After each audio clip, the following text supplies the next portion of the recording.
तो फिर उससे वैसी व्यवस्था भी तो होनी चाहिए। जितने लोगों के लिए भोजन अपने घर में हो, जितने लोगों के लिए बैठने की जगह हो, उतने ही लोगों को तो बुलाया जाता है। आप 40 करोड़ की व्यवस्था किए हो, तो फिर ये घटना, ये विचार का विषय है। सबसे बड़ी समस्या क्या है, जिस बारे में हम लोग बहुत मर्माहत हैं, वो ये है कि जब कल सवेरे सो करके हम लोग उठे तो हम लोगों ने समाचार देखा, शायद दैनिक जागरण का समाचार था। उसमें बताया गया था कि रात को भगदड़ मच गई है और 17 श्रद्धालुओं की मौत हो गई है। हम लोग बड़े चिंतित हो गए। मौन हम लोग रहते हैं स्नान तक। हम लोगों ने सोचा अब क्या करें, कैसे करें। फिर पता चला कि सब नाव निरस्त कर दी गई है। जो हम लोगों के स्नान के लिए व्यवस्था बनाई गई थी, प्रशासन के द्वारा समाचार आया कि वो सब निरस्त कर दी गई है, अब कुछ नहीं हो सकता है। तो हमको लोगों को लगा कि घटना तो जो बताया गया सही है। फिर हम लोग प्रतीक्षा करते रहे। 10 बजे के करीब, 10 साढ़े 10 जो भी रहा हो समय, मुख्यमंत्री जी का बयान आया।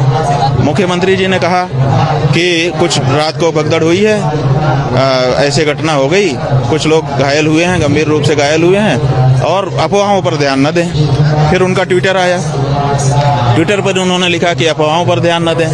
पहले भी उनका एक ट्विटर आया था, उस पर भी सवेरे लिखा था कि अफवाहों पर ध्यान न दें। उससे पहले उनका एक ट्विटर आया था जिस पे उन्होंने मौनी अमावस्या की सबको बधाई दी थी।